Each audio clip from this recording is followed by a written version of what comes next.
India is a third world country, India में skills की कमी है, इंडिया बहुत ही बैकवर्ड और जाहिल देश है और हम चाइना के बराबरी तो कभी कर ही नहीं पाएंगे। ऐसी सोच वाले धुरंधरों के लिए मेरा आज का ये वीडियो बिल्कुल नहीं है।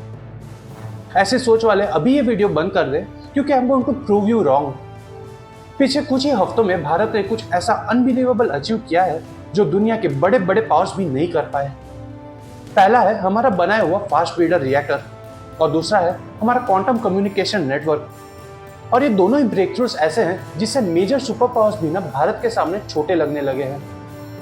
जब हम हमारे क्वांटम कम्युनिकेशन नेटवर्क की बात करते हैं तो ये सिर्फ कोई एक अचीवमेंट नहीं है, इसके पीछे कई सारे और ऐसे फैक्टर्स हैं जो अपने आप में किसी माइलस्टोन से कम नहीं है। जैसे ये जो अनहैकेबल नेटवर्क बम भारत ने बनाया है, इसे 8 साल में पूरा करने का टारगेट था, लेकिन हमने इसे सिर्फ 2 साल में पूरा किया है। जहाँ कई डेवलप देश आज भी शुरुआती फेज में है, वही भारत ने 2 ही साल में 1000 किलोमीटर्स का सिक्योर क्वांटम कम्युनिकेशन नेटवर्क तैयार कर दिया है। And this has actually shocked the entire world, क्योंकि इसे QNU लैब्स ने इतनी तेजी से बनाया है जिसकी वजह से आज भारत चाइना और अमेरिका के कतार में खड़ा हो गया है। And the best part is कि ये पूरी तरह से स्वदेशी है, ना US की टेक्नोलॉजी और ना चाइना का हार्डवेयर, यानी 100% made in India. But then यहाँ सवाल यह आता है कि भाई हमें आखिर इसकी ज़रूरत क्या थी। तो देखो, आज के टाइम में ना जो साइबर सिक्योरिटी है वो मैथमेटिक्स और एल्गोरिदम से चलती है, जिस पे साइबर अटैक्स का खतरा हमेशा बना रहता है। But in case of quantum network इसे प्रोटेक्ट करने का काम करते हैं laws of quantum physics. So let's to assume कि अगर हमारा कोई दुश्मन देश इससे खिलवाड़ करने की कोशिश भी करे तो इसका फिजिकल स्टेट तुरंत ही चेंज हो जाएगा एंड ये सेंडर और रिसीवर दोनों को ही तुरंत अलर्ट नोटिफिकेशन दे देगा, which means you cannot get anywhere close to this network without getting detected।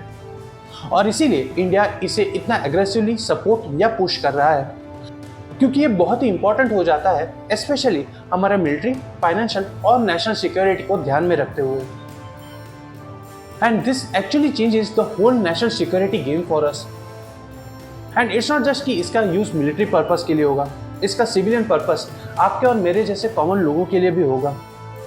सबसे पहले तो हमारा UPI और नेट बैंकिंग ट्रांजैक्शंस और सिक्योर हो जाएंगे। हमारा पर्सनल डेटा जैसे हमारा आधार, पान और बाकी सारा पर्सनल डेटा अब हैकर्स चुरा नहीं पाएंगे और फ्यूचर में भी सभी मोबाइल नेटवर्क्स इसी पे चलेंगे, जिससे हमारे कॉल्स भी और ज़्यादा सिक्योर हो जाएंगे। फिर अब हम आते हैं हमारे दूसरे अचीवमेंट की तरफ। दुनिया के ज़्यादातर देश इंक्लूडिंग इंडिया न्यूक्लियर एनर्जी के लिए यूरेनियम का इस्तेमाल करते हैं, बट इंडिया के पास यूरेनियम ना के बराबर है, जिसकी वजह से हमें खुद के दम पे परमाणु बिजली बनाने में कई रोड़े आते थे। बट दूसरी तरफ हमारे समुद्री किनारों की रेत मोनाजाइट सैंड्स में दुनिया का 25% थोरियम भरा पड़ा है।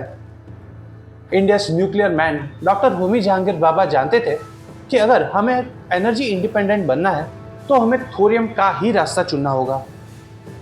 लेकिन यहाँ एक प्रॉब्लम थी, थोरियम सीधे फ्यूल की तरह यूज नहीं हो सकता और इसीलिए डॉक्टर होमी भाभा ने 3 स्टेजेस का एक जीनियस प्लान बनाया।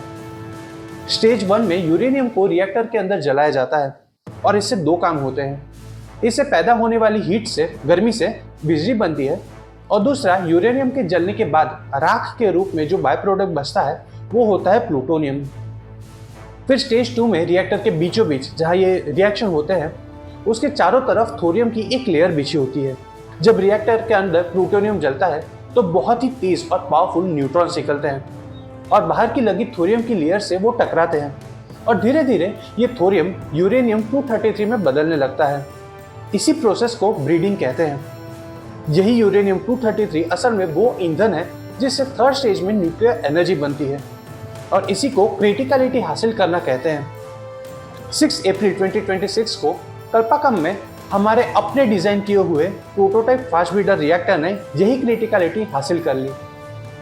इसी रिएक्टर के साथ भारत ने 3 स्टेज वाले न्यूक्लियर प्रोग्राम के दूसरे मगर सबसे इंपॉर्टेंट, सबसे डिफिकल्ट और सबसे क्रिटिकल स्टेज को पार कर लिया और अब हम फाइनली 3rd स्टेज की ओर बढ़ेंगे, जहां हम इतनी एनर्जी बनाएंगे कि आने वाले 400 से 500 साल या फिर इवन उससे भी ज़्यादा के लिए हमें एनर्जी के लिए किसी पर भी डिपेंडेंट होने की ज़रूरत ना पड़े। और इसी के साथ हम डॉक्टर भाभा के उस सपने के बहुत ही करीब पहुंच गए हैं, जहां भारत दुनिया का वो पहला देश बन जाएगा जो थोरियम से अपनी इकोनॉमी चलाता हो। एंड द थिंग इज, ये सब चीज़ें आसान नहीं थी। सालों की मेहनत, तरह तरह की रुकावटें और बेशुमार मुश्किलों के बावजूद भारत ने वो कामयाबी हासिल की जिसका सपना हमने दशकों पहले देखा था। आप जान के हैरान हो जाएंगे कि भारत की तरह कई बड़े बड़े देशों ने भी फास्ट ब्रीडर रिएक्टर बनाने की कोशिश की थी, लेकिन उन्हें बार बार नाकामयाबियों का सामना करना पड़ा। कभी सोडियम लीक हुआ तो कभी आग लग गई या फिर थोरियम की कमी आड़े आ गई। यहाँ तक कि जापान का बनाया हुआ रिएक्टर एक भीषण आग के कारण हमेशा के लिए बंद करना पड़ा। यूके और जर्मनी ने भी अपने प्रयोग बंद कर दिए। फ्रांस कोशिश कर करके फेल हो गया और यूएस ने हाई कॉस्ट और तकनीकी मुश्किलों की वजह से अपना प्रोजेक्ट बीच में ही रोक दिया। लेकिन भारत दशकों तक शिद्दत से लगा रहा और डॉक्टर होमी भाभा का सपना पूरा करने में हमने कोई कसर नहीं छोड़ी।